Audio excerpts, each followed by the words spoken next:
Om Ajnanatimirandasya Jnananjana Shalakaya Chakshurunmilitam Yena Tasmai Shri Gurave Namaha Shri Chaitanya Manobhishtam Sthapitam Yena Bhutale Swayam Rupah Kadamahyam Dadati Sopatantikam Vande Ham Shri Guruho Shri Yuta Padakamalam Shri Gurum Vaishnavamscha Shri Rupam Sagrajatam Sahagana Raghunathanvitam Tam Sujeevam Sadvaitam Savadutam Parijana Sahitam Krishna Chaitanya Devam Shri Radha Krishna Padan Sahagana Lalita Shri Vishakanitamscha He Krishna Karuna Sindhu Dina Bandhu Jagatpate Gopesha Gopika Kanta Radha Kanta Namostute Tapta Kanchana Gaurangi Radhe Vrindavaneshwari Vrishabhanu Sute Devi Pranamami Hari Priya Vancha Kalpadarubhyascha Kripa Sindhubhya Evacha Patitanam Pavanebhyo Vaishnavebhyo Namo Namah Namo Om Vishnupadaya Krishna Presthaya Bhutale Srimate Bhaktivedanta Swaminiti Namane Namaste Saraswati Deve Gauravani Pracharine Nirvishesha Shunyavadi Paschyata Deshataya Jaya Shri Krishna Chaitanya Prabhu Nityananda Shri Advaita Gadadhara Shivasadi Gauravakta Hare Krishna, Krishna Krishna, Hare Hare, Hare Rama, Rama Rama, Hare. Mukam karoti vachalam pangum langayate giram, yat kripatamaham vande Shri Gurum Dinatarinam, Paramananda Madhavam Shri Chaitanya, Peaceful Ram. Hare Krishna. So thank you everybody for joining us. So today's session will focus on chapter 5. But before we begin, we'll do a quick recap of what we have heard so far, and maybe also talk about a couple of pastimes. I think I mentioned I will do a pastime, and then I did not do a pastime. So there is a very, very nice saying by a wonderful devotee who's been part of ISKCON for a very long time. He's very good at coming up with these lovely sentences by which you can remember some very, very important facets of the scriptures. So in chapter 4, which was called Transcendental Knowledge, the Lord talked about how he has always spoken this knowledge before, but at some point in time it got lost. And then the Lord has to come back and resurrect that knowledge again to help the Jivatmas. Because if the guidebook or the manual is lost, then somebody has to reproduce it. So the personality that reproduces that manual or guidebook is actually the Supreme Lord. The wonderful thing that Vedavyas does for us is that earlier, all of this was simply heard and remembered. And but because Kali Yuga has its own characteristics of decline in intelligence, decline in memory capacity that will happen over a period of time. So Vedavyas decides to put everything in writing. But before that, the Vedas were all only received orally. It was not written. Only Vedavyas ji and along with some of his disciples actually write all of the Vedic scriptures down. Before that, it was not written down. So here, His Grace Chaitanya Charan Prabhu, he says, because in this particular chapter, chapter 4, the Lord is talking about how he comes to protect his devotees, destroy the demons, and to resurrect or re-establish dharma. So the Lord has said that. So His Grace Chaitanya Charan Prabhu says, the divine descends to help humans ascend. What is that? The divine descends to help the humans ascend. What did you understand by that?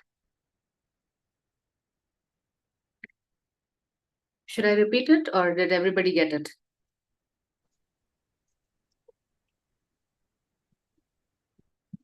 What was the sentence? Can you repeat once more, ma'am? Okay. The divine descends to help humans ascend by providing knowledge.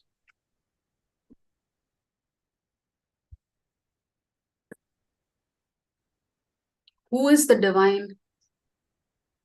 Lord Krishna. Lord Krishna. What is the meaning of the word descends? Incarnates. Huh? To incarnate, to help the devotees to go back to the Godhead. Very good. So the divine descends. Descends means somebody is coming from top to down. Correct? The word descend means somebody is on a higher level, they're coming to the lower level. Yes. Who's at a higher level coming to the lower level? Lord Krishna coming Lord to Krishna. Lord Krishna. Lord Krishna and his incarnations. And his incarnations. So the divine descends to help humans ascend. What does that mean? To carry them back to Godhead. But by how? engaging them in devotion. In devotional service. Yes. By encouraging them to engage in devotional service, the divine descends to help the humans ascend. One person is descending. Who is ascending if they accept the Lord's helping hand? The devotees. The devotees. So, in Sanskrit, the word avatar means to descend. So, but Krishna is not called an avatar. He is called an avatari because he is the source of all other incarnations. So, Kurma avatar comes from Krishna. Narsimha avatar comes from Krishna. All the avatars are coming from Krishna. Therefore, the divine descends to help the humans ascend. How is the Lord helping the human beings ascend? By providing this transcendental knowledge. And chapter 4 was called specifically transcendental knowledge. Now, chapter 3 was about acting or doing your duties and responsibilities. Acting means to perform activities. On a day-to-day basis, all of us have to perform some duties and responsibilities. No matter who we are, we have to do it. So, so the Lord is actually telling us why he is coming down to this planetary system. He says, fundamentally, I'm coming to help my devotees. That's the reason he's coming, to help his devotees. Mataji, two more reasons which are explained in the same chapter to annihilate the miscreants and to re-establish dharma once again. Yes, that's correct. And we discussed that yesterday. So yes, the Lord comes specifically for his devotees. Yes, the other two reasons are secondary reasons. It is not the primary reason. So the primary reason is the Lord comes for his devotees. That's the primary reason. So then we also learned about parampara system, that any knowledge, especially spiritual knowledge, has to come down in the parampara system. When it comes in the parampara system, it retains its authenticity. In a bona fide parampara system, the meaning is not changed to suit or for our own convenience. So whatever the Lord's instructions are just simply transmitted to you. So Prabhupada says, a good acharya will simply transmit the Lord's message exactly as it is. He is not going to modify it. He is not going to make it less potent. He's simply going to give you Krishna as Krishna wanted you to have him. So this transcendental knowledge that the chapter 4 title is knowledge about Krishna. Anything about Krishna is considered transcendental. Therefore, even what you learn about Krishna, that also becomes transcendental. But how do you learn about Krishna? Through the parampara. So there is Guru-Shishya relationship, and it's through this relationship that one gets to understand who we are, who is Krishna, and what is our relationship with him. So Krishna himself is defining transcendental knowledge in one of the shlokas in chapter 4. However, we did not cover that shloka. Krishna defines the science as the science of the relationship between the Jivatma and Bhagavan. And what is the Jivatma's role or position in that particular relationship? So Krishna also said that if you know that he is a Supreme Lord, and if we understand his transcendental pastimes and qualities, then you don't have to take birth again, because you've already understood Krishna, you've understood who he is, and you are engrossed in his pastimes. Therefore, there's no need for you to take birth again. But Krishna is also very practical, very realistic.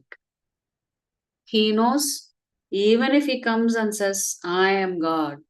Actually, this is the first chapter in the Bhagavad Gita where the Lord is saying, I am God. First chapter, second chapter, third chapter, Krishna does not mention that he is the Supreme Lord. So the first time Krishna is introducing his identity is in chapter 4. And he's saying, I am the Supreme Lord. So if anybody asks you, how do you know Krishna is God? Well, Krishna himself says that in chapter 4. But Krishna also knows that not all of us are going to be impressed or concerned or interested in Krishna and his pastimes. So what does he say? Ye yatha mam tams prapatyante tams tataima bhajamyaham. Meaning, Krishna is saying, however much you surrender to me, that's how much I will reciprocate with you. So if you surrender 1%, Krishna is reciprocating with you 1%. If you surrender 50% to Krishna, Krishna is reciprocating with you for 50%.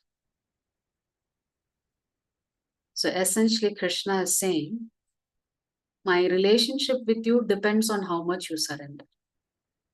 The more you surrender to me, the more you will experience me in your life. I think somebody asked a question. Does everything Krishna is saying so far, does it seem to indicate that we are supposed to be passive? No, surrender is not a passive activity. It's very, very consciously done. It's done willingly.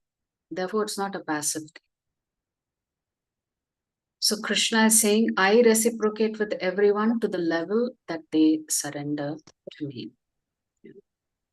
So, so you could ask a question, okay, if you reciprocate according to the level of surrender, then why everybody does not come back to you? Krishna says, I understand your question. The reason everybody does not want to come back to me is because they want quick results. And because they want quick results, what do? They go somewhere else, to someone else, and pray over there. So Krishna says, I am the one who's given them intelligence, but they use that intelligence not to come to me, but to go to others and ask for things material. Therefore, Krishna says, okay, I allow them to do that also. Because some people just have that kind of mentality. So then we talked about parampara and the 4 bona fide paramparas, the Vaishnava Sampradayas, Sri Sampradaya, Madhvacharya Sampradaya, Vishnu Sampradaya or the Rudra Sampradaya, and then the Sanat Kumara Sampradaya, headed by the Acharya by the name Nimbarka Acharya. So there was a mention in the Padma Purana that in Kali Yuga, the 4 Sampradayas will have their 4 Acharyas. So we have to be part of one of these 4 Sampradayas. Of course, of the 4 Sampradayas, the Sampradaya that is growing is which one? Growing and alive and kicking, and which Sampradaya you think is growing? Maybe Mataji, Brahma I have. Sampradaya. Gaudiya Sampradaya Mataji. Huh? Gaudiya Sampradaya So Brahma Madhva Gaudiya Sampradaya is growing. Yes. Because of whom? Madhavacharya. Srila Prabhupada. Because of Srila Prabhupada. Yes. Ma'am, can you spell that? Sorry? Can you spell that? Pronounce once more. I was unable to hear. Gaudiya Sampradaya. Spelling, ma'am? Gaudiya. And it comes in it's part of one of the branches of the Brahma Sampradaya, Madhvacharya Sampradaya. So the reason this Sampradaya is growing is because a great Acharya came, took a risk, went to the west. Madhavacharya, ma'am. Huh? Madhavacharya. Srila Prabhupada, who went to the west and started propagating the Krishna consciousness movement. So because of Srila Prabhupada, we are all here. Some of us are trying to chant the names of the Lord through this process. Right? So then we talked about the parampara. Then we also talked about, actually, if you can read chapter 4, Krishna talks about a lot of different types of sacrifices. He talks about Dravya Yajna, Tapo Yajna, Yoga Yajna, Swadhyaya Jnana Yajna. So many different types of yajnas you can perform. But yajna does not mean only fire sacrifice. Yajna means anything that you do for your own spiritual upliftment. That is called yajna. Ultimately, you are doing yajna to satisfy Yajna Purusha. Who is Yajna Purusha? Yajna Purusha is Vishnu. That's why Lord said in the 3rd chapter itself, work has to be performed as a sacrifice for the satisfaction of Vishnu. So what is the reason Krishna is saying sacrifice must be performed? Because when you practice these sacrifices, including Japa Yajna, keeping Ekadasi fast, all of this are considered sacrifices. Krishna says it will destroy your sins, you will develop jnana, and you will attain spiritual realization. So that's the reason why we perform all these different yajnas. But how do you know whether what you're doing is right or wrong? Since we are not experts in the Vedic scriptures, so we have to approach a guru. And our Shastras clearly say your guru should be a living guru. Someone that you can inquire from submissively, someone whom you can serve, and someone who you can ultimately surrender to. So the 3 S's: submissive inquiry, service, and finally surrender. If you surrender to Guru, that is more than enough. There is a nice pastime about Ramanujacharya's servant, one of his servants. One day Ramanujacharya was traveling, and so he asked his disciple, go pack my things. So the disciple packed all the things of Ramanujacharya. And when they reached their destination and Ramanujacharya opened the suitcase, he was shocked because the disciple has kept Ramanujacharya's slippers, padukas, next to Ramanujacharya's deities, the deities that he was worshipping. If you were the guru, would you get angry or not?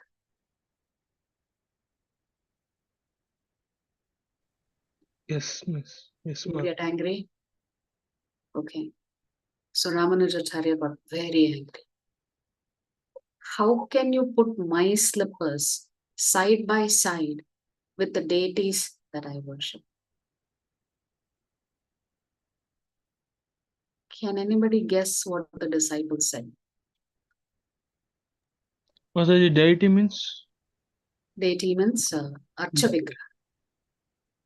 Like you may have Laddu Gopal at home that you worship, and you may carry that Laddu Gopal wherever you go, because service cannot interrupt. So similarly, the deities means the Vigrahas that Sri Ramanujacharya was personally worshipping. What do you think the disciple said when Ramanujacharya scolded him and said, do you have no sense? How could you do such a thing? Would you keep your slippers in your puja room? No, Mataji. Never. Never, never ever. What did the disciple tell Ramanujacharya? The disciple told Ramanujacharya, the deities that you worship are your deities. My deity is your lotus feet. So to me, your lotus feet are more important than the deities that you worship. Because your padukas are the reason why I am serving you. What do you think? Guru-Shishya relationship, where the disciple says, my spiritual master is all that I know.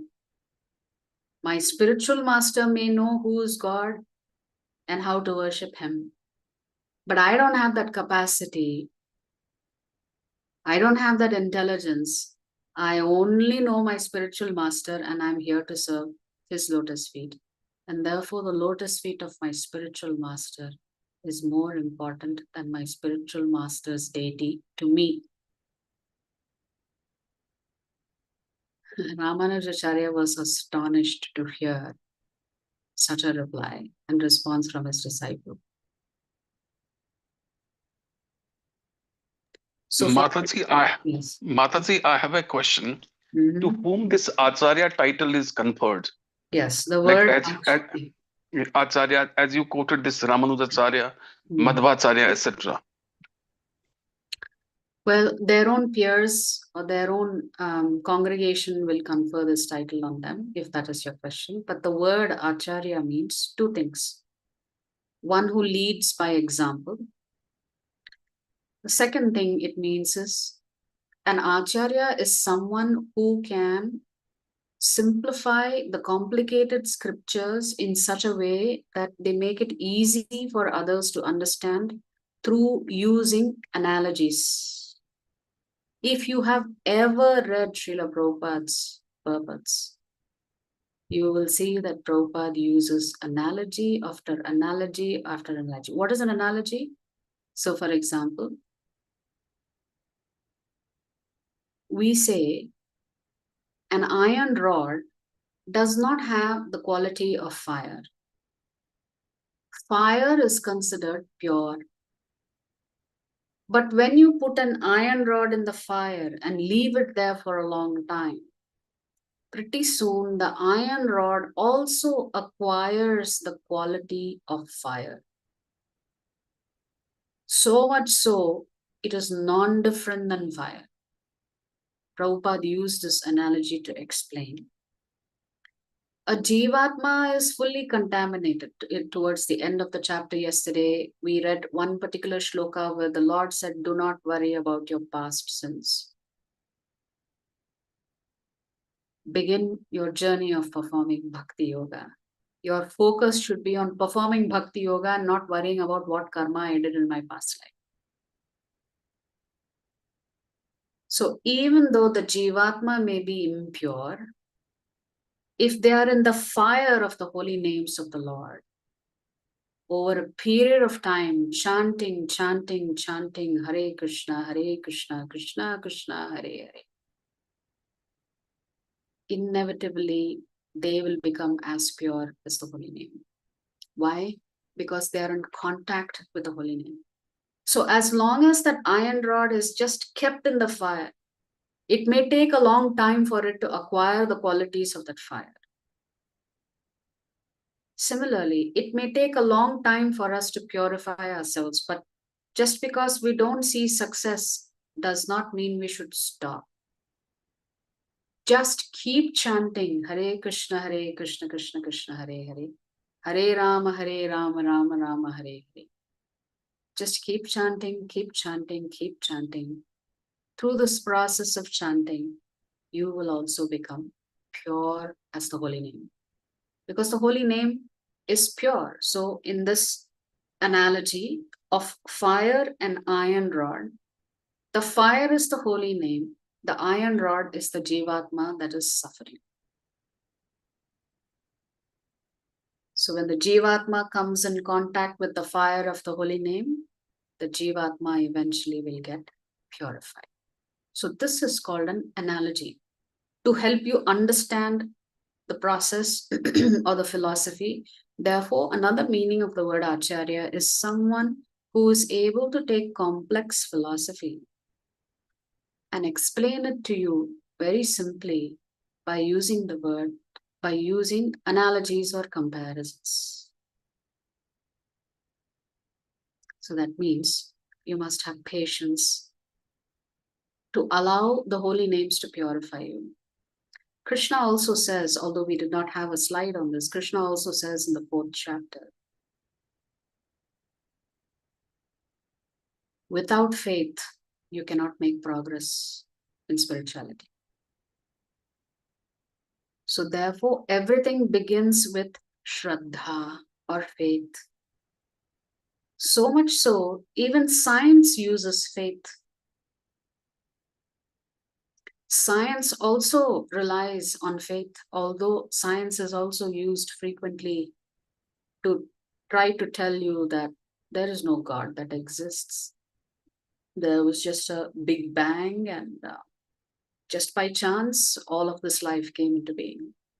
And what a variety of life and how many different universes, all of them are just a chance. But even science relies on faith because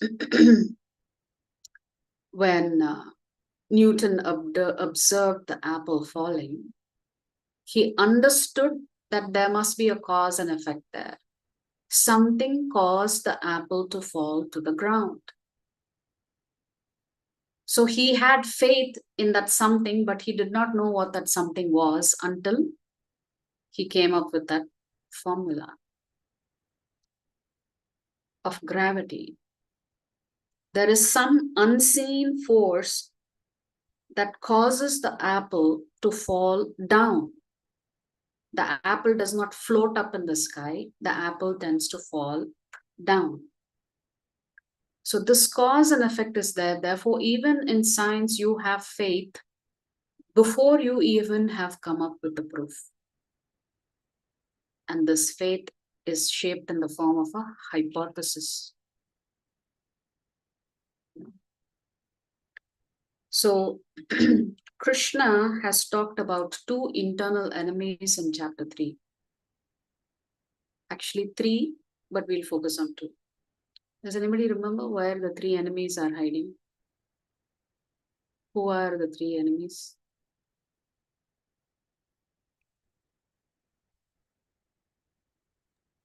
Mind, Because Yes. senses, Mind, senses, intelligence, and senses. intelligence. Hmm. Yeah.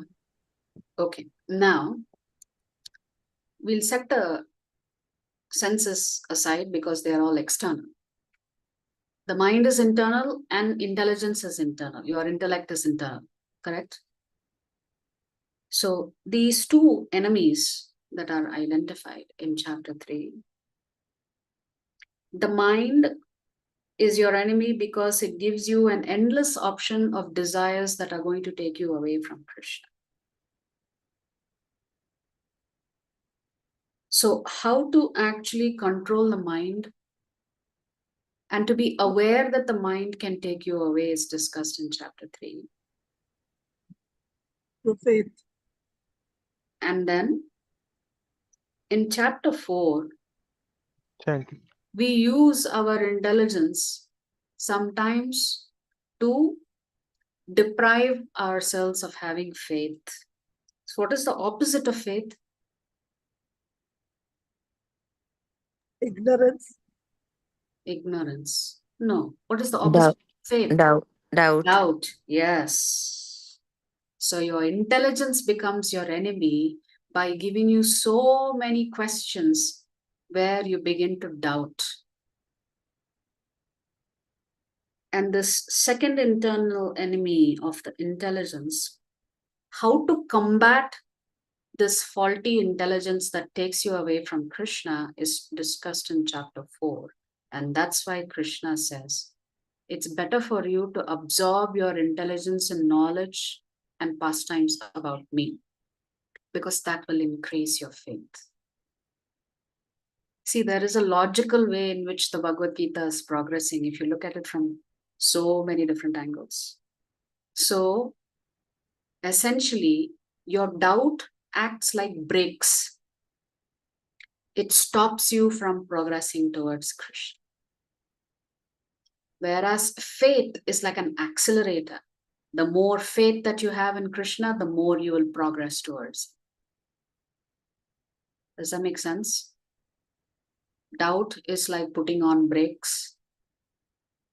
Faith is like pushing the accelerator pedal so that you're going faster towards Krishna.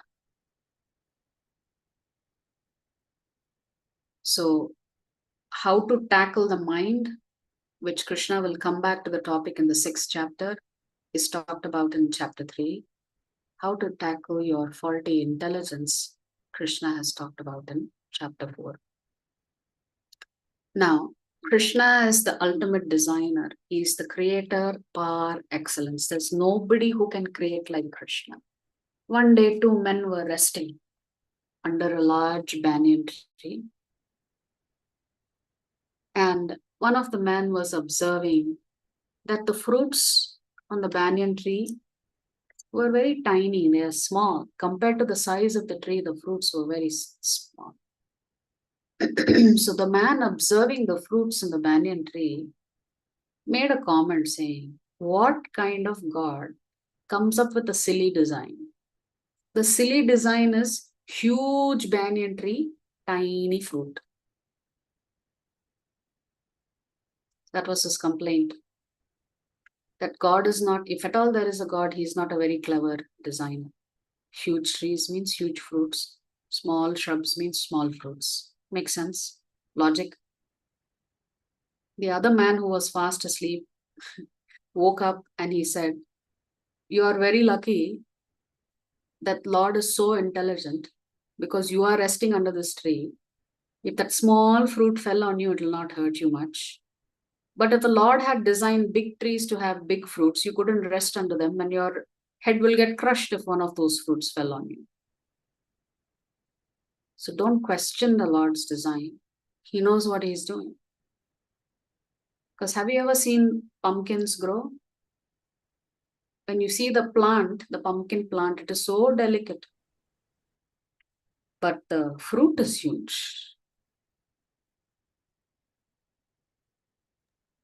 On the ground. It is on the ground, yes. So sometimes we don't have faith in the Lord. And when it creates all kinds of doubts, we run into problems. So we'll begin chapter 5 now. And we'll talk about the pastime of the picture that we covered yesterday a little later. So what is the title of chapter 5?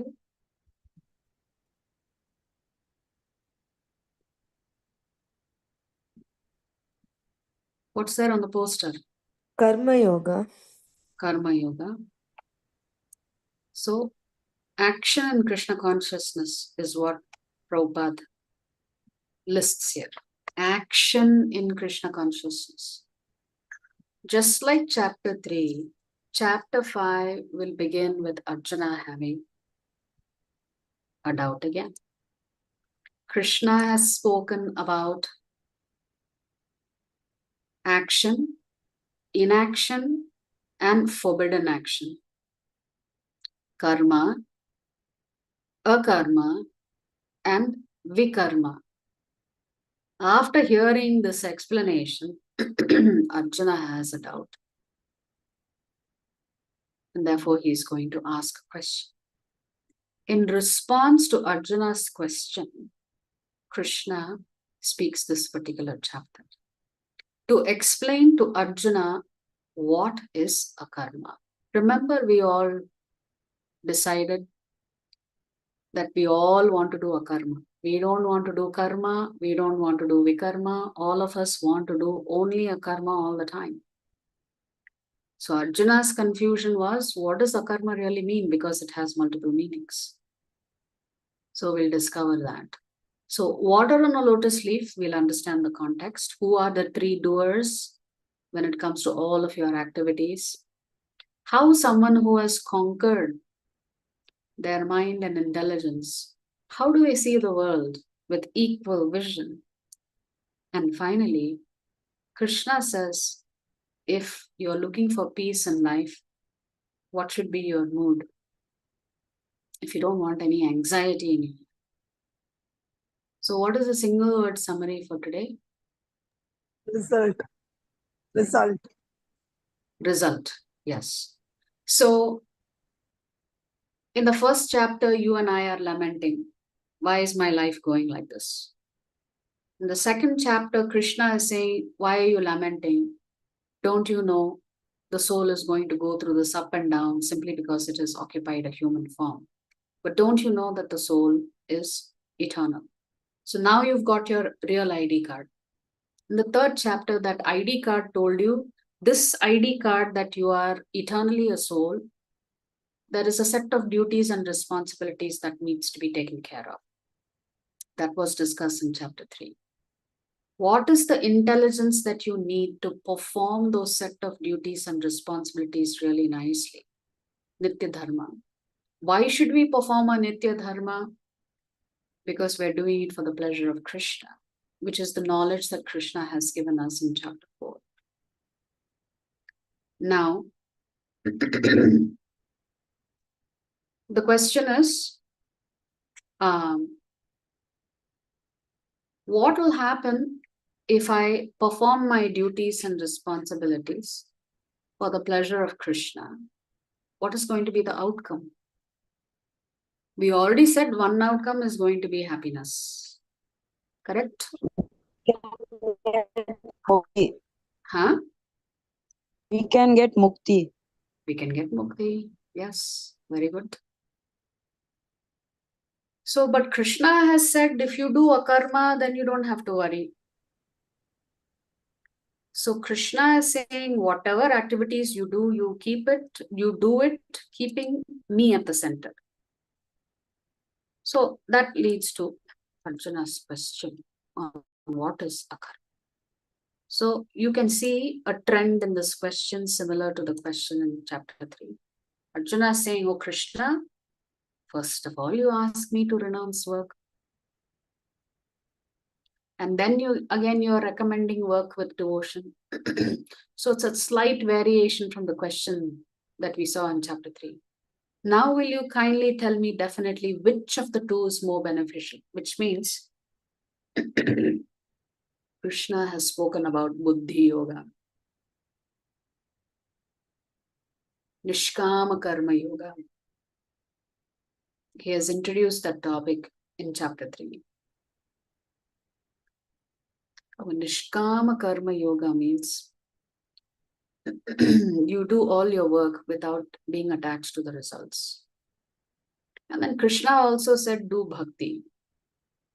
So Arjuna's question is, which do you want me to do? You want me to do bhakti? Or you want me to renounce my work? So the meaning of akarma does not mean inactivity or no work. So that was Arjuna's confusion, because he thought that akarma means renunciation. Renunciation means to give up something. So to give up something, Arjuna thought, oh, I have to give up my work. Otherwise, how can I become a sannyasi? But that is not what akarma means. So the real question here is, should I do bhakti or should I renounce all of my work? And how is Krishna answering this question? The renunciation of work and work in devotion are both good for liberation. Who renounces work? Sannyasis. Because they give up all their duties and responsibilities. And they focus on one thing alone, which is how to go back to Godhead and how to help others go back to God. So all other material ID cards they have given up to focus on that one ID card that is most important. So Krishna has praised those who take the route of sannyas. Now Arjuna is asking, you yourself recommended sannyas, but why you ask me to work then?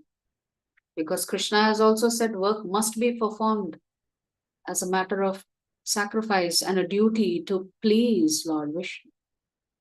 So what do you mean by work in devotion? How can I do bhakti and also have a full-time job? How can I do bhakti and also have a family to take care of? But Krishna is saying, both of them are good for liberation. To become a sannyasi means you will come closer to me and eventually you will come back. To do bhakti also means you will come back to me. So there's nothing wrong in becoming a sannyasi. And there is nothing wrong in doing bhakti. Because both of them can get you the end result that you're desiring. But see, Krishna is expressing his opinion here. But of the two, which two? Giving up your work or doing bhakti? But of the two, work in devotional service is better than renunciation of work. So Krishna is telling Arjuna, you work, his duty is to fight. So you fight out of devotion for me. I think that is far better than you deciding to go to the forest and becoming a sannyasi. Although both will ultimately bring you to me only, but in my opinion, being wherever you are in life and as per your situation, it is better that you perform bhakti. That's what Krishna is. So the choice is between Nishkama Karma Yoga or Bhakti Yoga. So akarma has two meanings. One means devotional service, which leads to akarma. The other means renunciation, which also leads to akarma. So if there are two different things that you can do that give you the same result, why can't you choose whichever one you want? Krishna is saying, don't be so silly. I am telling you to fight. So choose what I want.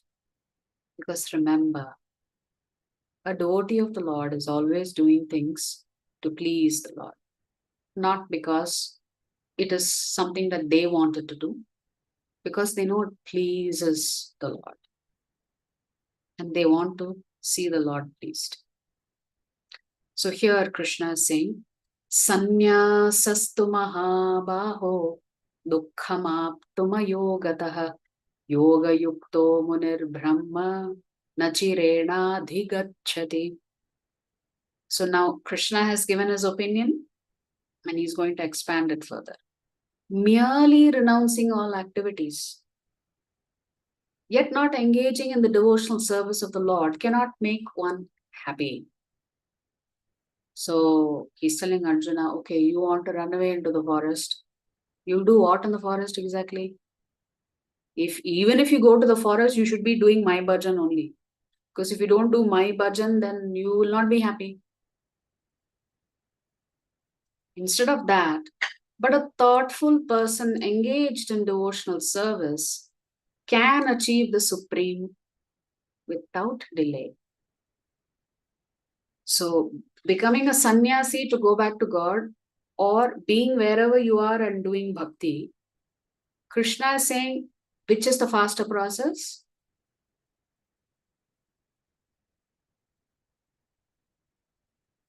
Which process is faster? Engaging in devotional service and Engaging in devotional service, Krishna says, is like the bullet train. It will bring you to me much faster. Rather than being a sannyas and not doing any bhajan. So you see now why Krishna asks Arjuna to fight. Fight, but do it out of devotion for me. So here there is a nice pastime of how if you practice renunciation for a long time, you can still fail. Spectacularly, you can fail. So there is a rishi by the name Saubari Rishi. He is a great rishi mentioned in the Rig Vedas, a very powerful yogi. So for 12 years, he does tapas in the waters of the Yamuna river. For 12 years continuously, which means you should be able to hold your breath for that long. Not that he was coming up for breath every 12 seconds and then going back down. No. His tapas was for that long, holding his breath. So one day, he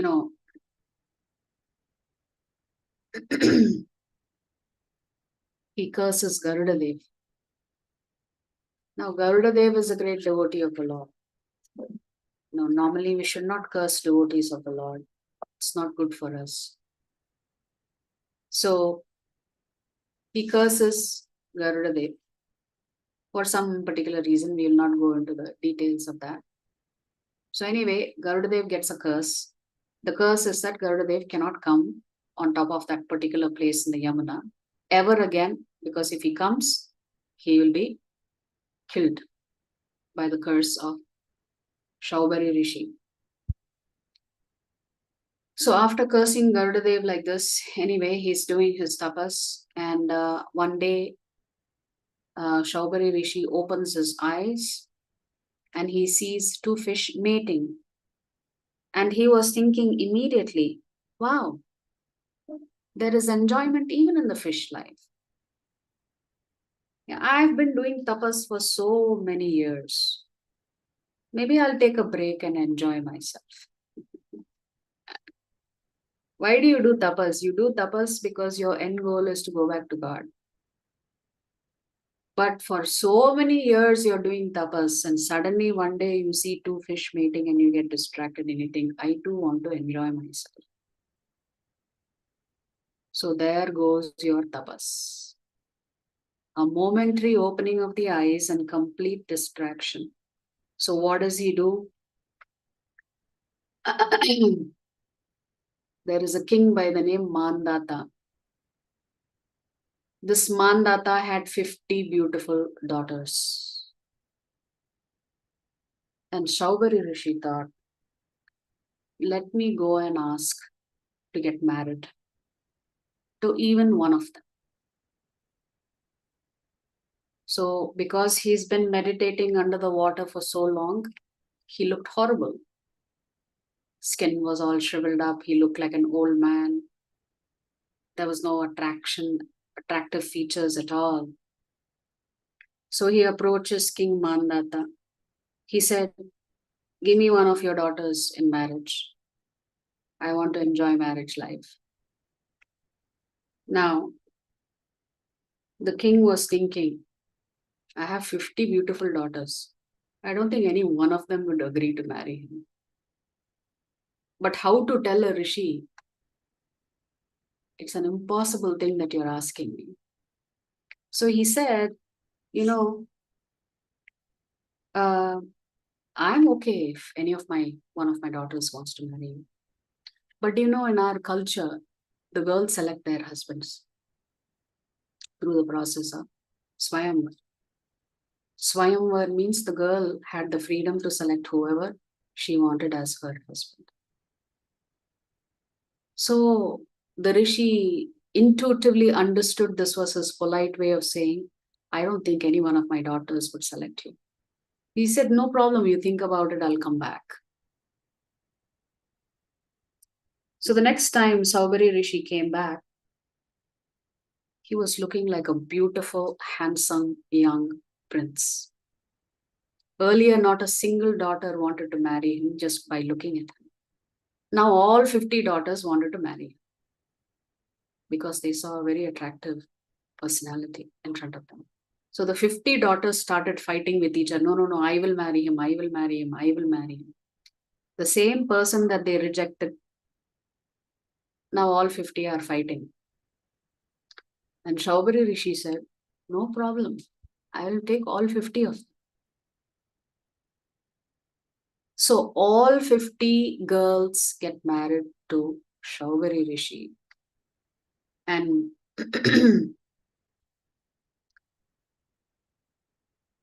and Vishwakarma comes and builds palaces for Saubari Rishi because he's a powerful Rishi.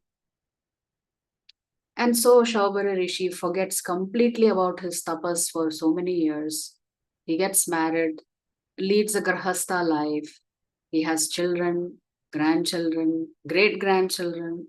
So many years he enjoyed married life. One day he was sitting alone. He was thinking, oh, what happened to me? I was so focused on my tapas. How did I get distracted so easily from my goal? It's a horrible thing that I've done to myself. I lost the power of all of that austerity that I practiced for so many years. So he regrets the fact that he got married after he has got grandchildren and great-grandchildren also. So he leaves all of his wives in the care of their respective sons and he goes back to resume his tapas. So hence Krishna is saying here, renunciation also will bring you back to me. But I think bhakti will bring you back to me faster. You don't have to artificially try to do all of this tapas. Why not, wherever you are situated in life, try to do bhakti. Just add me into the picture. That is more important. Because if you add me to the picture, this is what will happen. It will be like water on a lotus leaf. Yes, you're doing your duties and responsibilities very nicely, but you become detached from everything and become attached to Krishna.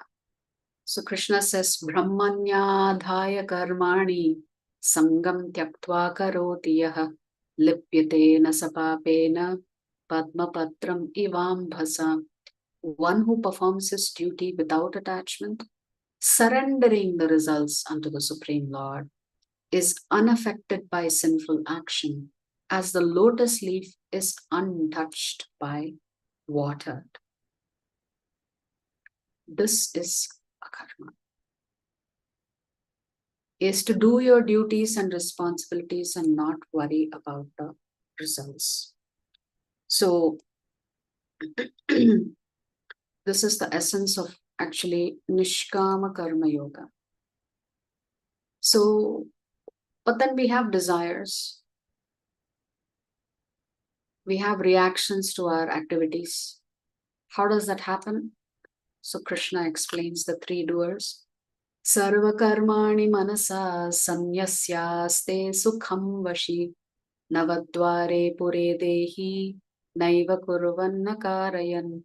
When the embodied living being controls his nature and mentally renounces all actions, he resides happily in the city of 9 gates, neither working nor causing work to be done. So, in the previous shloka, what we can understand, in the previous slide that we looked at, what we can understand, finally Arjuna fights not because he wanted to fight, because Krishna wanted him to fight. So to be able to accept Guru's instructions, even though you may not be cognizant of how it is actually going to benefit you, still you have to have faith that if Guru says something, you have to do it. So Arjuna fights not because he wanted to, but because Krishna asked him to. So let us look at the three doers here. In this particular, so to understand the three doers, we have to go back to a shloka in chapter 3, shloka number 42. Krishna says, Indriyani paranyahu indriyebhyah param manaha manasastu para buddhi yo buddhev paratastu saha. The working senses are superior to dull matter. Mind is higher than the senses. Intelligence is still higher than the mind. And he, the soul, is even higher than the intelligence. So Krishna is giving us a hierarchy of this particular body.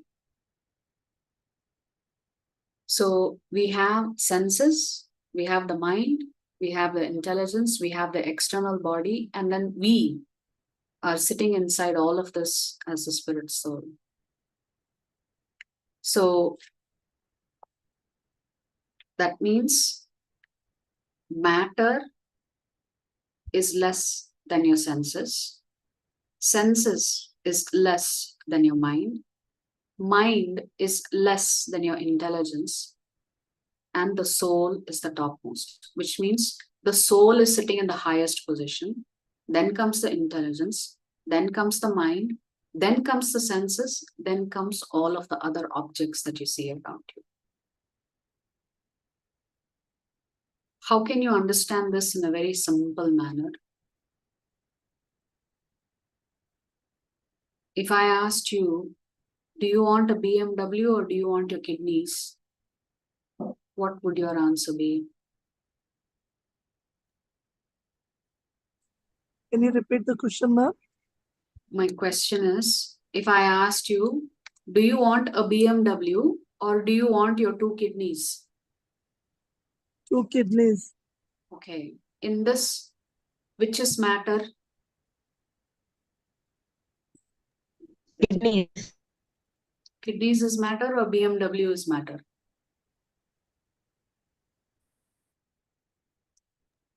BMW. Kidneys. What is BMW? It's a car. Yeah, it's a Material. car. But Material. can I say that this car is made of Panchabhutas? Yes. Your kidneys also are made of Panchabhutas. But between these two different types of matter, BMW is matter, kidney is also ultimately matter. There is a hierarchy there also, because you innately understand that without the kidneys, your body will not be able to function. Your body can function fine without a BMW. So even though a BMW is a nice car, it's pretty expensive.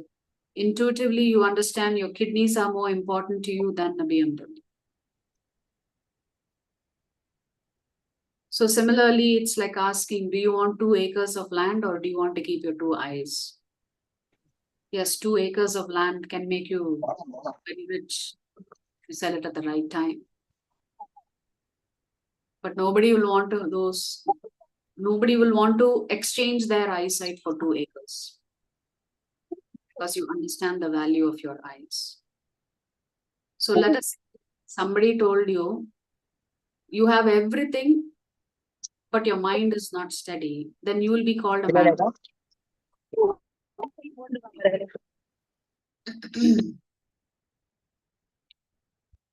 So to control the mind, Krishna is saying we need knowledge or intelligence.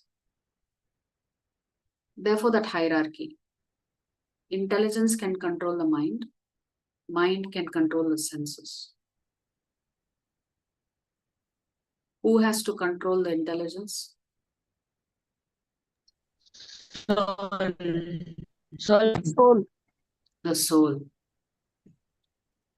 So imagine if the master becomes the servant and the servant becomes the master. It would be chaotic. In reality, the soul is completely free. So it is the soul that should be the master of the intelligence, the mind, the senses, the matter, everything. But the chaos that comes in our life is we have allowed the servant to become the master. We've allowed the intelligence and mind to dictate what the soul should do and not do.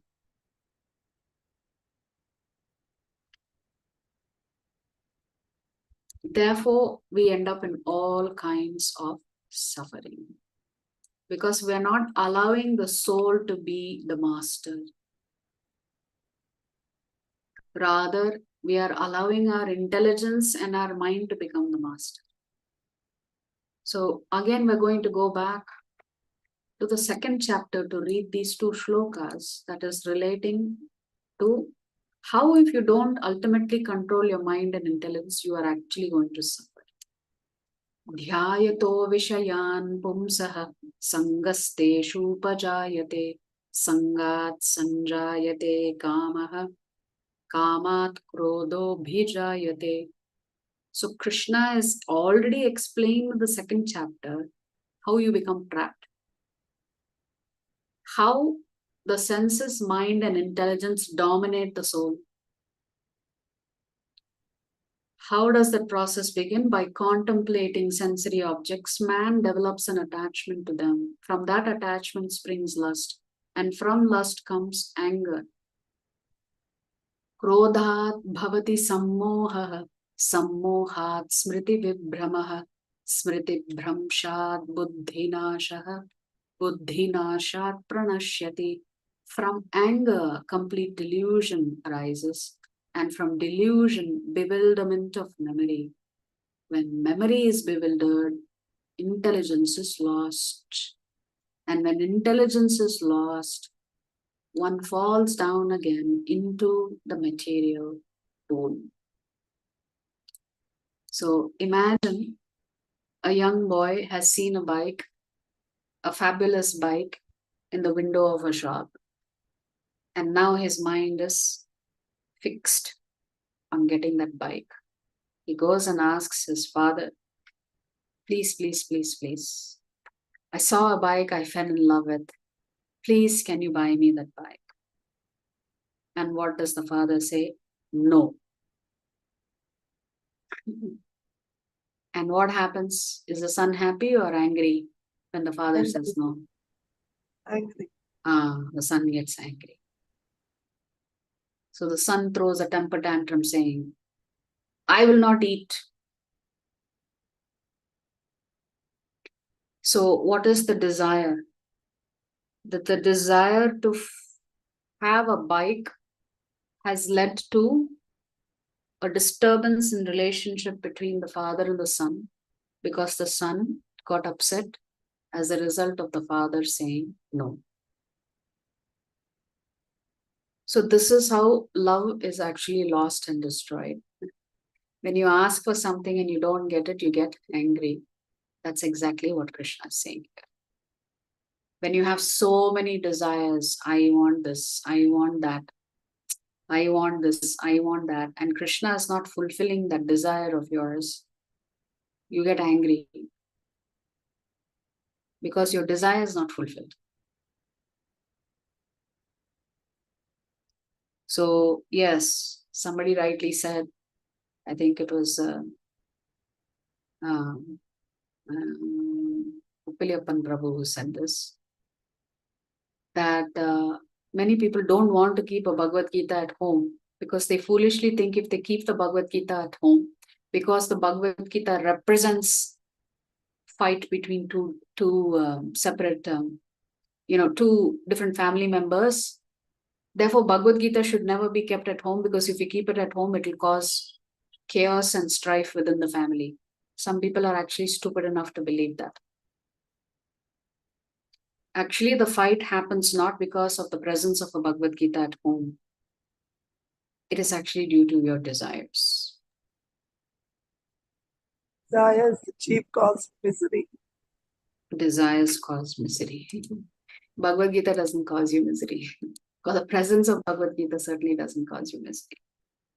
But anyway, so what is happening when the Jivatma desires? Something must be happening, right?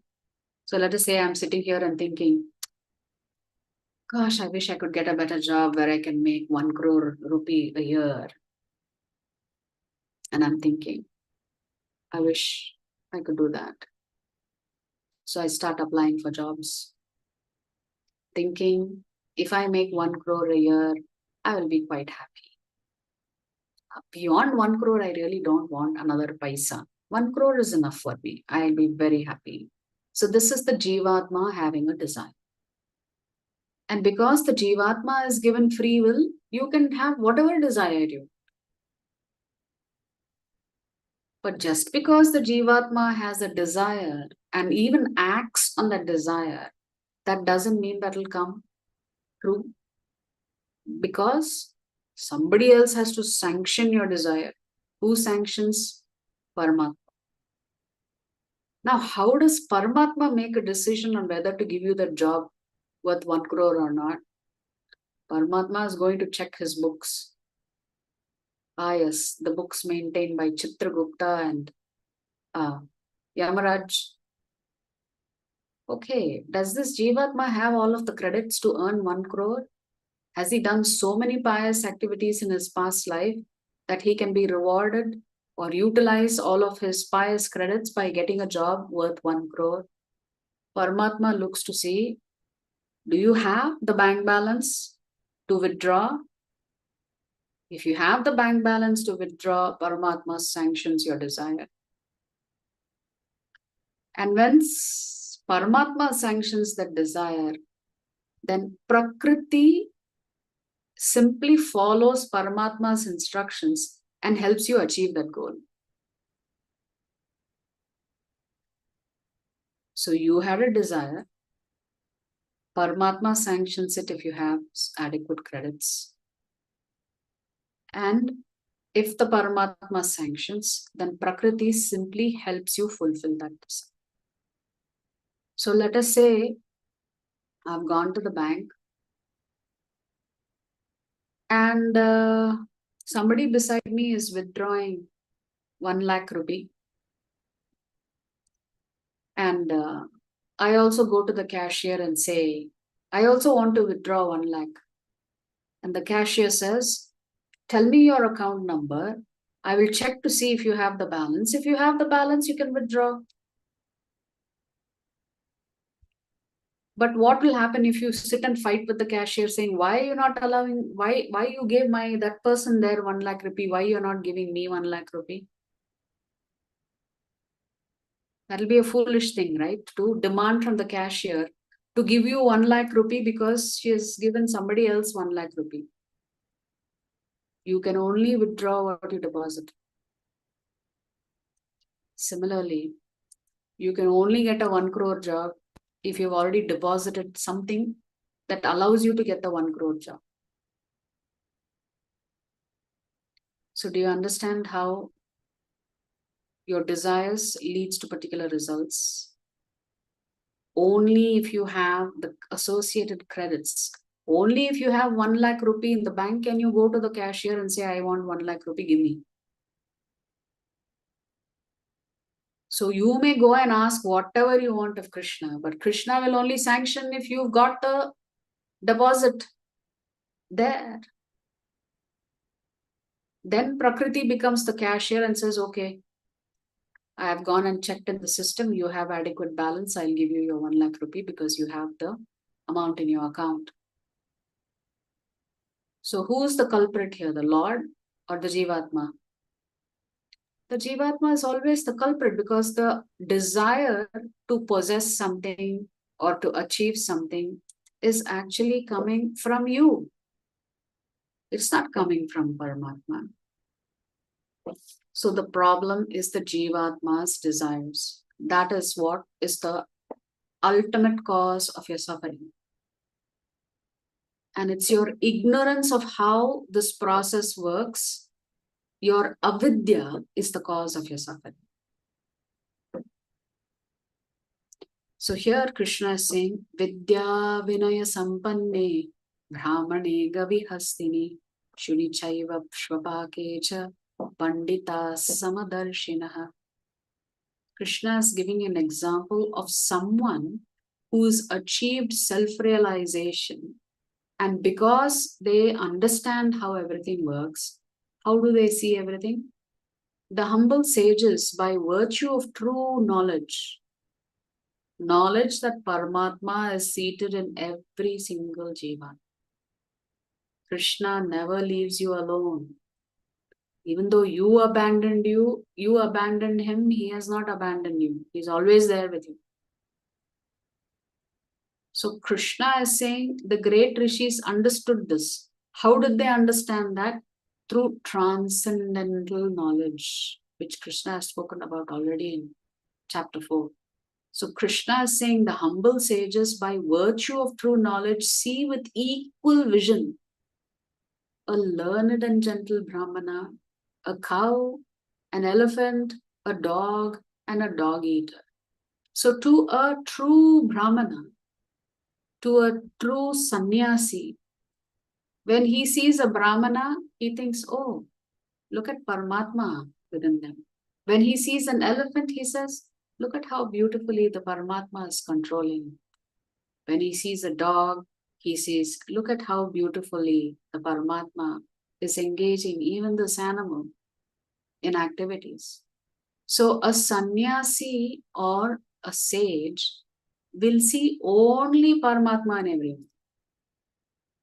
He will not say, oh my God, this Brahmana, yes, highest category. This dog, lowest category. Shudra, worse. So a truly self-realized soul, Krishna is saying, has equal vision. He does not discriminate. So we'll conclude with the final shloka of this chapter, which is called the peace formula. So if you want peace in your life, Krishna is instructing you here. Bhoktaram yajna tapasam sarva loka maheshwaram suhridam sarva bhutanam jnatva mam shantim richati.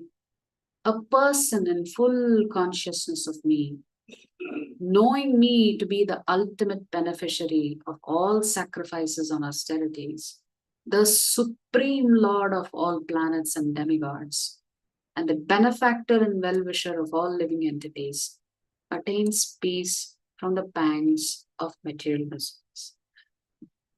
How do you actually understand this particular shloka? It's very simple. Krishna is saying you need to understand these three things. Bhoktaram yajna tapasam. Krishna says, first of all, you need to understand that the ultimate enjoyer is me. Whatever you do, I am the one enjoying it.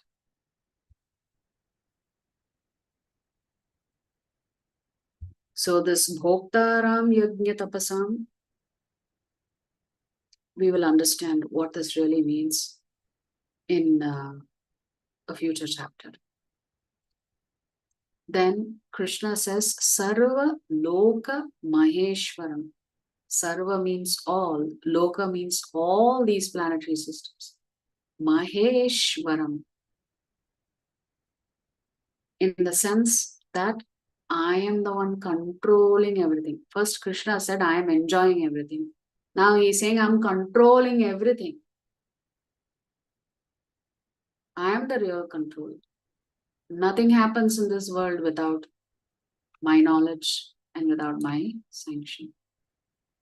So, how is the Lord controlling everything? We will see that in chapter 11 when we look at the Vishwarupa Darshan of the Lord. Suhridam Sarva Bhutanam. I am the best friend to all Jivatmas, no exception. You will not find a better friend than me, Krishna said. Don't put your faith in your mother, father, wife, son, daughter, government. Krishna is saying, have faith in me. Because there's nothing that I will do to you that is not for your benefit, ultimate benefit. So, where are we going to learn how Krishna is your best friend? In the 7th chapter. Therefore, Suhridam Sarva Bhutanam. So, we have so many different friends and friendships that we've been through from childhood to teenage years to adult life. But friends come and go. It is not at all a surprise. We may not even remember who we had as friends in kindergarten or first standard or second standard or fifth standard because they've come and gone. I mean, you came together and then you all got separated. So we lose contact with friends over a period of time. So Krishna is saying, finally, only one person will remain. Who's that person? Lord Krishna. Krishna. One day, you lose your family members. Then you're only left with Krishna. It's just you and Paramatma. So Krishna is saying, you need to understand, everybody ultimately is going to abandon you. But I am always there with you. That's what Krishna is saying. So this is the peace formula. Do you understand? Krishna is saying, be dependent on me. Because first of all, I will only do those things that are for your well-being. For your well-being and your progress, spiritual progress. Therefore, in this particular chapter, the result of working with this knowledge and performing the sacrifice of doing both Swadharma and Nitya Dharma gives you the result of having peace in your life. Krishna has not talked about happiness. He's only talked about peace here. The happiness will come in the middle 6 chapters. The transcendental bliss will come in the middle 6 chapters. So with this, we've concluded the 5th chapter. I also wanted to ask you a question. So let me see if the poll is visible now.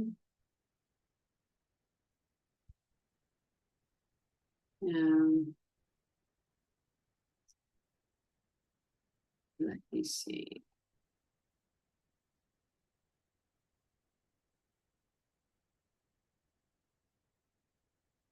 Name A to Z. Okay, so for some reason it's not appearing here. Okay, so one of my questions was, how many of you have chanting beads at home? Can you just respond in chat? Do you have beads at home that you can chant on? Yes.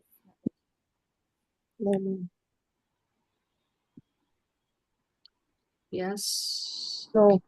Rajwal does not have. Okay, looks like most of you have beads. Can everybody just respond so I know who does not have beads? No. Okay, Kajal, you do not have. Prajwal, Even I don't have. Sumana, you do not have. Okay.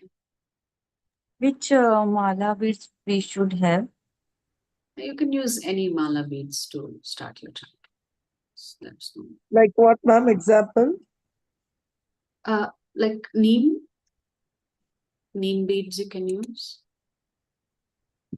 I don't have them. Okay, got it. No problem. Very good. So for those who have beads, okay, let me ask my second question. Do you know how to use the beads to chant? For those of you who have beads, do you know how to use the beads to chant?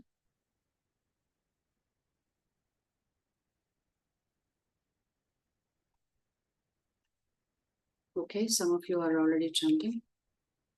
Okay, that's good. So for those who don't have beads, we had done a chanting session right before we started class, right?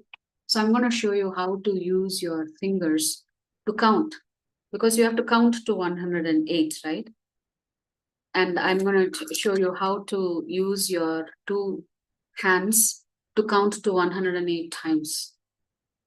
So you're going to use both. In one, you're going to count 12, right? All of us have these dividers in our finger. So you can use these 4 fingers. So you can count 12 mantras in these 4 fingers, right? So one mantra is the full mantra. Hare Krishna, Krishna Krishna, Hare Hare. Hare Rama, Rama Rama, Hare. Then you go to the second. Hare Krishna, Krishna Krishna, Hare Hare. Hare Rama, Rama Rama, Hare. Hare Krishna, Krishna Krishna, Hare Hare. Hare Rama, Rama Rama, Hare. Hare Krishna, Krishna Krishna, Hare Hare.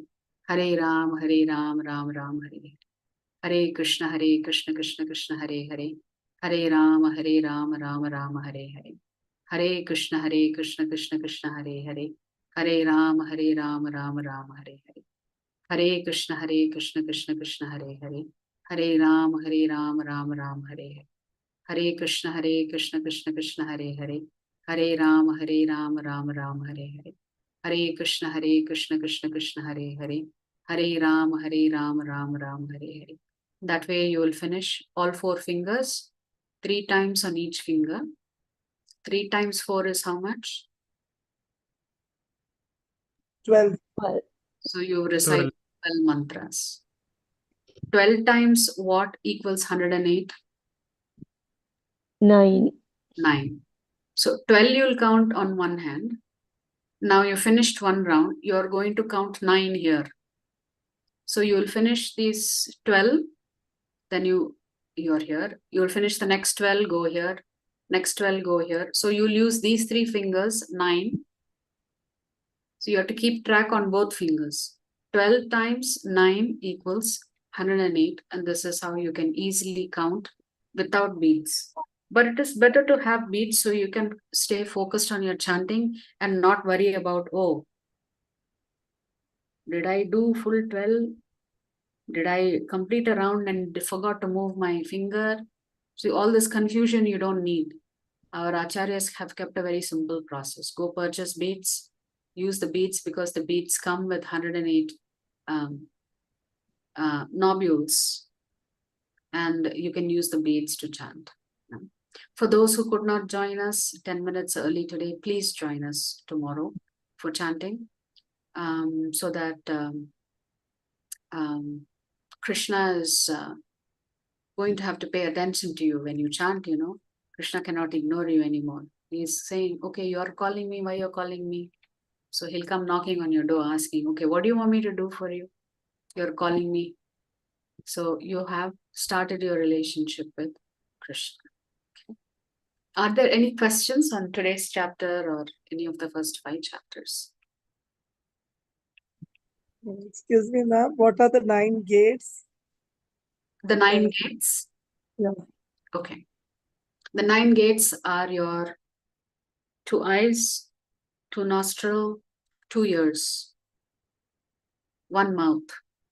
What is the total? 7. 7. And your 2 evacuating organs. What is the total? 9. 9. No. So if all your 9 gates are illuminated means not that you put a bulb in each of those places. It's illuminated internally in the sense that you have come to the point of self-realization. That means your whole body itself will be very tejas, calm, beautiful, unconcerned, unperturbed. So Krishna is saying this knowledge can illuminate the 9 gates. Essentially, you can come to the point of self-realization by studying transcendental knowledge. That is what Krishna means by that. 9 gates means this deha, this body. Thank you, ma'am. Okay. Okay. Mataji, Yes. when this Bhagavad Gita was spoken by Bhagavan Krishna to Arjun, Hmm. so what were rest of the people doing on the battleground from both the sides? I don't know. When When it was pravachan is transmitted. going on, many people are just talking among themselves. So it was like it was like spoken by Bhagwan mind to mind, or it was spoken physically. So how was it spoken? It was spoken physically. Physically, okay. So like when this universal form was revealed by God, so that time it was not visible to anybody except Arjun, because he got divine eyes. But whatever was done, nobody could observe that what was happening from both the sides. Even Yudhishthir Maharaj, who was one of the virtuous king, even nobody could imagine or observe that what was going on between them.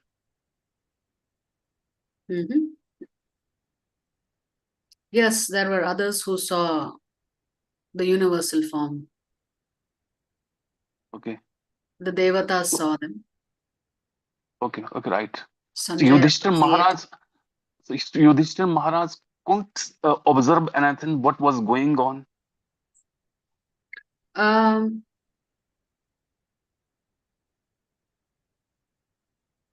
So your question is, could all the Pandavas see it, or at least the righteous one could see it?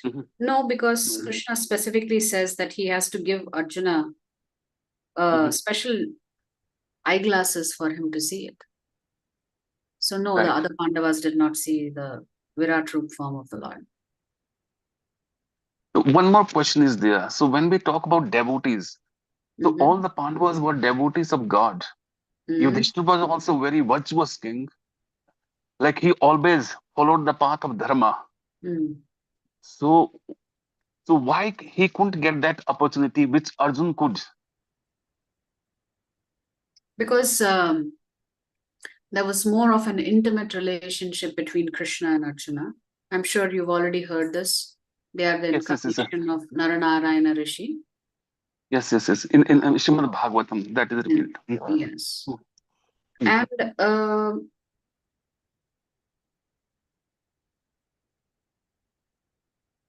so there was a relationship of friendship between Krishna and Arjuna. And therefore, Krishna personally selected Arjuna to speak this particular wisdom. Right. The same questions as we discussed in the yesterday's class. Yudhishthir asks some of those same questions to Bhishma Dev. So he gets the same answers that Arjuna heard from Krishna. Right. About what is dharma, should we have really fought? It's all because of me, this calamity has happened. So Arjuna was imagining all of the calamity even before the fight started. Yudhishthira was actually witnessed the calamity and he was feeling horrible about it. Right. Yeah. And even the Lord could not console him. Right. Mataji, one more question. Yes. Like when we do chanting in day-to-day life, sometimes we feel lazy and lethargic. And here, where I live, I belong to Shimla. So we have got some devotees. So they meet only on Sundays. So here the problem is that at home sometimes we get like household chores, sometimes the professional work. sometimes like social gatherings, we have to participate there. Even we can't ignore all these things. Sometimes we have time, but we feel lazy and lethargic. And if we skip a day, we repent a lot later. I should have done it, and I didn't do it. So, in that case, how to get rid of this laziness and not to give more importance to rest of the things, to be dedicated in chanting every day? What should be done for that? You've heard of Zoom Temple? Yes, yes. Zoom Temple is going on right now. So Okay, okay, right. even for you, if physical association is restricted to once a week Right. of meeting with Right. devotees on a Sunday, Right. you can take advantage of daily devotee association on platforms like Zoom. Right. Yeah. Right. Thank you. Thank you. Hare Krishna Maharaj. And second thing you need to understand is, I'll tell you a little pastime. Maybe that'll put you in the right mood of how to chant. Mm-hmm. One day, Srila Prabhupada's disciple, His Holiness Giriraj Swami Maharaj, who helped Prabhupada construct the Juhu temple by raising funds and fighting the illegal activities that were going on. One of the key participants in that entire saga of building the Juhu temple was His Holiness Giriraj Swami Maharaj. At that time, Giriraj Swami Maharaj would have been in his mid-20s, helping Prabhupada raise the funds, acquire the land, fight the lawsuits, fight the gundas, etc., etc. And when Giriraj Swami Maharaj was in US, somebody important had come to visit him. And Giriraj Swami Maharaj's disciple or servant went to see if his guru was free to meet this important personality. So he goes, he sees that his guru is chanting, but has declined to meet the person. So the disciple was a little bit puzzled. He couldn't understand why his guru could not have just put the chanting beats down and come and met this VVIP, because it was that important. So anyway, his guru declined to have the meeting because he said he was busy. So later on, the disciple goes and asks his guru, "My dear Guru Maharaj, I didn't see you being busy. Why did you not take the meeting?" To which Giriraj Swami Maharaj responded by saying, "When I'm chanting, I have a personal appointment with Krishna. Right. Nobody can disturb me. It's my one-on-one relationship with Krishna that's going on at that time." So if you've understood the importance of this message from Giriraj Swami Maharaj, you will not give up your chanting that easily, because it's your personal appointment with Krishna. Right. Yeah, it's your personal time with Krishna. If you value having 1.5, 2 hours of personal interactions with Krishna, then you will sit and chant your rounds very Right. nicely. Right. As you taught today, ma'am, Krishna is our friend. We have to connect Krishna to is our him. friend, yes. So if you chant when you're chanting Hare Krishna, Krishna Krishna, Hare Hare, Hare Rama, Rama Rama, Hare Hare, you're calling Krishna. But if you're not attentive while you're calling Krishna, you're hurting Krishna's feelings. Imagine if you go to see somebody and they're so distracted, they don't have time to listen to you, although they gave you their appointment, saying, "Yes, come at 12 noon. Definitely I'll be free, I will be available. Come and meet me." Then when you go at 12 noon, that person is utterly distracted. How will you feel? They're not paying any attention to you. Insulted. Hurt. So this will be considered Nama Aprad? Of If we are course. chanting holy name of God, if there is no presence of mind, Yes, in a way it's Namaprad, yes. But to right, overcome Namaprad, you have to continue chanting. You can't give it up. right. Yeah. Okay. Anything else? What are the rules for chanting? Maybe What- I can do it by sleeping, or I have to sit. Initially, at least, you are new to chanting, or have you done chanting before? I just started. You just started. Okay. In the beginning days, it is better if we have really good practice. Okay. If you develop bad habits in chanting, it will continue for the rest of your life. So it's better to practice it in a very nice way. Because you know what they say, right? A bad habit, it is very hard to get rid of later on. So if your question is about the process, should I sit, etc.? Yes, you should be sitting down. If sitting down and chanting causes you to fall asleep, then certainly you can walk and chant. Means, walk inside the house or stand up and chant so that you don't fall asleep. So sometimes if I don't get sleep, I chant. So while there is a sleeping. difference between using your japamala and chanting and this just chanting as you're preparing to fall asleep. I am talking about paying attention when you have the mala in your hand. Okay. You should be paying attention. Okay. That I do it with sitting. That is fine. I have Rudraksha Mala, I do that. Good. So otherwise, if you're preparing yourself to fall asleep and you're chanting, that is perfectly okay. Thank you. Hari, thank you, Prabhu. Nice question. Yes, is that Shiva, Prabhu?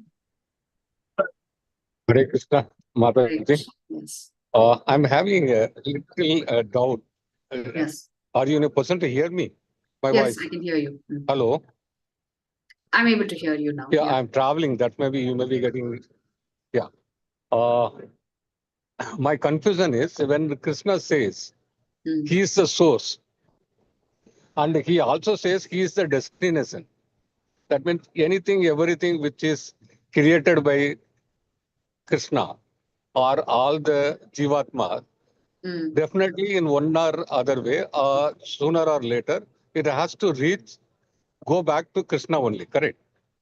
When he says he is the source and he is the destination, he is the destination, he says.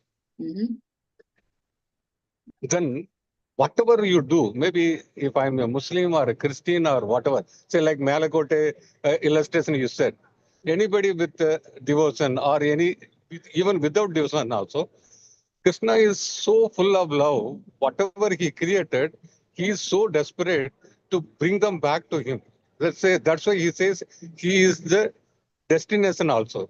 That means our all vikarma, akarma, it's all it may be aiding your movement faster to reach Krishna than means everybody has to get mukti, correct? No. Whoever taken birth. No. Has to get mukti, no? Say, because they have to reach back. Because the source is divine, the destination also divine. It could be. There is no other alternative available. For mankind, there is no other alternative available at all. Maybe I'm very sorry this way I'm asking. No. You are asking a valid question. Yeah, essentially what you're saying is ultimately we have to go back to Krishna. Sooner or later, maybe yes, somebody but that has to be by your choice. It's not because the universe is wound up and you automatically get a ticket to spiritual world. It does not work that way. Like Krishna you said, wants you to choose him. The sadhu's illustration, he may be doing for thousands of birth and death and all. He may get later, very late. Certain people may get very early. That the difference between is the duration only. Maybe everybody has to get mukti, correct? Whoever taken birth, whoever came from Krishna, has to go back to Krishna only. He says, No. I'm the source and I'm also the destination. I wish it were that nice and easy. If it were that easy, then I need not worry about akarma or vikarma at all. I can just wait it out and wait to go back to Krishna. No, Krishna is so benevolent, so full of love. He cannot see his creation without reaching him. So, he is like a shepherd. He will miss only those one or two goat or cows which is away from him only. Means he want to bring them back. Every Jivatma need to go back to him only. No, that is a good theory. Where in Shastra does it say Krishna ultimately takes everybody back? Where have you heard that? No, it is, he says, no, I am the destination. So, when Yes, he and is the the destination destination, means ultimately all Jivatma should reposition their GPS system to hook on to Krishna. But the Jivatma has to do that repositioning. Krishna does not do that. okay. Hence, I said I was the a little Jivatma has confused. to have a desire to go back to Krishna. And Okay. not only should they have a desire, they should act on that desire. Only then can they go back to Krishna. Otherwise, by what you are saying, it seems that all of this is just some bizarre game that is going on. Why should Krishna torture us if he's going to take us back anyway? Why should In Krishna that put case, us through suffering if he's going to take us back anyway? Why all of this drama then?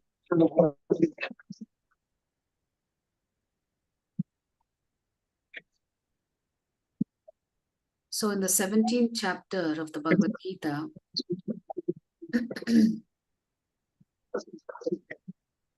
maybe I'm unable to hear the voice clearly. yeah, I'm unable to hear you. In the 17th chapter, Krishna talks about the material world and the spiritual world. Krishna talks about Nitya Siddhas and Nitya Baddhas. Okay. Never once in the Bhagavad Gita, Krishna says, everybody comes back to me. He actually says the opposite. Not everybody is interested Maybe in I Krishna. misunderstood. When he says he is the destination, I thought means everybody has to go back to him. No, he's the destination, but you should catch the right train to go back to. If you want to go to Mumbai, you can't just go to the train station and get into any train. Maybe the train, he may be traveling now. Say, travel to wrong destination, he will come back again. Then in one or other day, in one or other mode, he may be one fine morning, he may be finding his destination. But that one fine morning could be millions and millions and trillions of births. Absolutely, that is correct. So 84 lakh birth or whatever they say, it may be delayed. But that's not what is said in definitely the Bhagavatam. That this Shrishti is a never-ending process. If Shrishti itself is never-ending, where is the concept of mukti for everybody? maybe. That's why I said means you have to forgive me. The wording I got confused. Yeah. And one more thing, one more question. So when you said the 5 indriyas are controlled by mind, heart, and heart is controlled by mind, and mind is controlled by our Paramatma, soul. Where in between the hierarchy, the false ego gone. So the false ego also there, no? Yeah, the false ego is covering the soul. Who controls the false ego? Who controls the false ego? The Yeah, false you said ego. no, the material, this 5 limbs are controlled by our mind and buddhi. Mind is controlled by buddhi and buddhi is controlled by soul, you said. Then in this hierarchy, where the false ego is lying? The soul is covered when the soul has to come into the material world. It is Okay. covered by ahankara. Okay. Ahankara is called false ego. Okay. It is the ahankara that makes, that creates a covering around the soul, where the ahankara forgets the soul, and the ahankara is using the intelligence, mind, etc. to try and lead its own life. Maybe my question framed this maybe this. You said no. When Audi car or a BMW car or kidney, this way you are giving some analogy, correct? Which is important. Which is this way. Say that then when you said soul is about to mind and all, intellectual and all, you said. Yes. Correct. So in that hierarchy, I'm not finding the ego, the false ego, where the false ego comes. So you said the limb controlled by mind, mind is controlled by buddhi, buddhi is controlled by soul. Buddhi is not controlled by soul. If the soul is controlling the buddhi, the soul would be liberated. Okay. It is the reversal that is causing. That is why we said when the master becomes a servant, it will create chaos. Okay. And when the servant tries to become the master, that is even much more worse. So we said the soul is actually free, but the soul, because it is covered by false ego, forgets that it is free and experiences suffering through the vehicle of the body.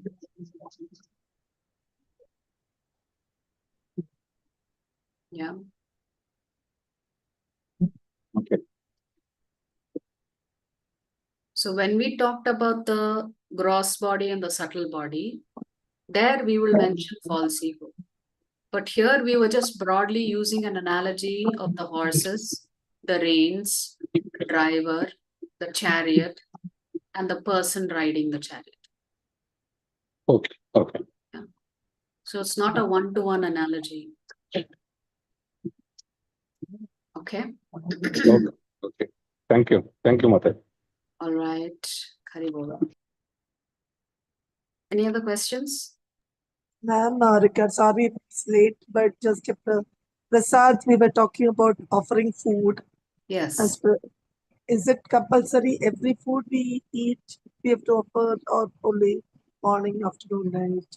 I mean, just morning, or any special day, or every day we need to offer and eat? Every day, whatever you're cooking has to be offered to the Lord. If you're cooking breakfast for yourself, breakfast has to be offered to the Lord.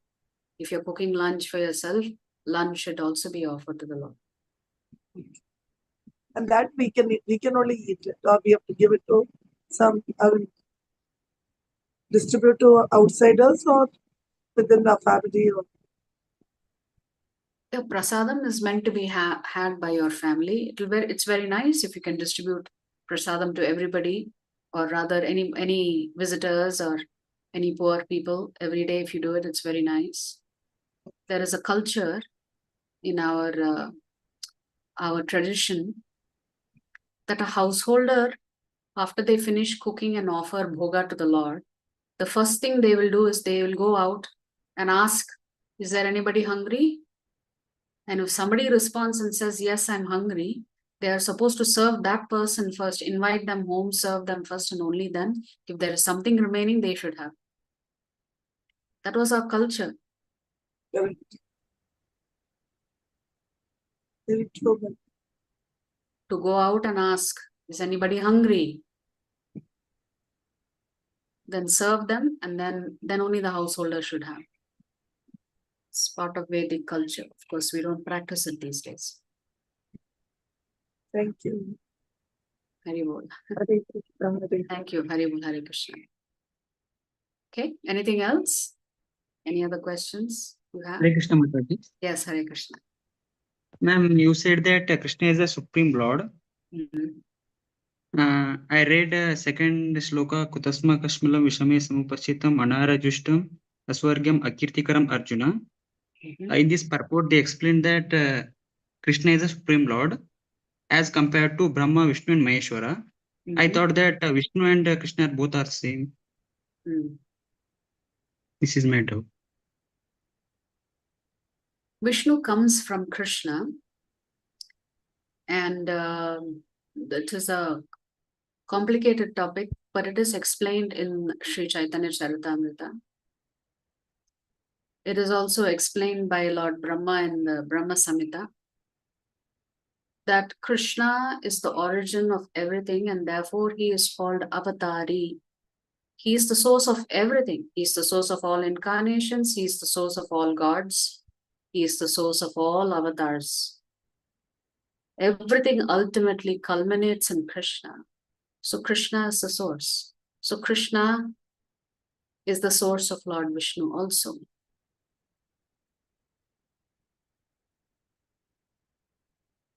So Krishna and Vishnu are one and the same, and yet they are not one and the same.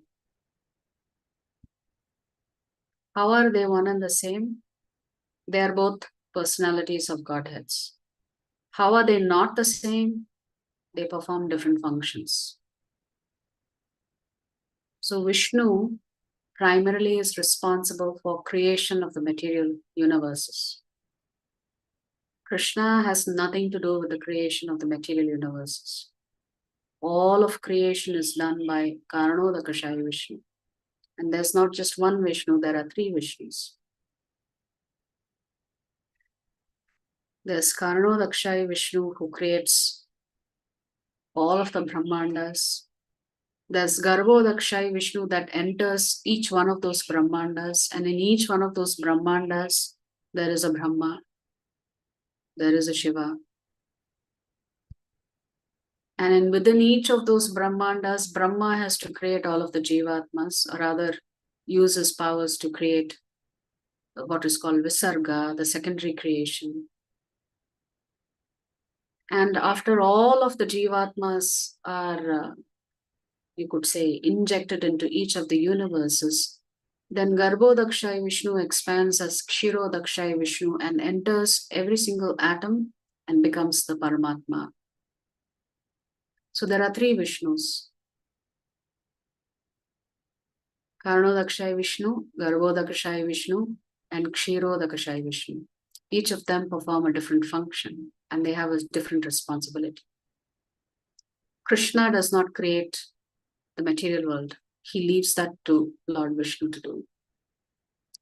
Yet Lord Vishnu actually comes from Lord Krishna. So yes, Krishna is the source of everything. Sarva Karana Karanam. It is there in the Brahma Samhita also. Yes. Krishnastu Bhagavan Swayam. Only Krishna is the topmost Supreme Lord. So in the Bhagavatam it is said, Krishnastu Bhagavan Swayam. So Krishna is a Supreme Personality of God. Thank you, Mataji. Hare Krishna. Hare Krishna. Okay. Any other questions?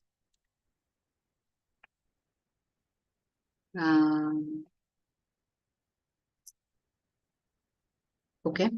So we'll close the session here today. We will meet you tomorrow for chapter 6. Chapter 6 is all about Dhyana Yoga, doing Ashtanga Yoga. Let us see what Krishna says about that. Thank you very much. Vancha kalpatarupyascha kripa sindhuvi evacha patitanam pavanebhyo vaishnavebhyo namo namaha. Anant koti Vaishnava Vrindi ki jai. Jagat Guru Srila Prabhupada ki jai. Srila Gurudev ki jai. Shri Shri Gauranathani ki jai. Hare Krishna. Thank you, devotees. Hare Bol. Hare Hare Krishna. Krishna. Thank you. Hare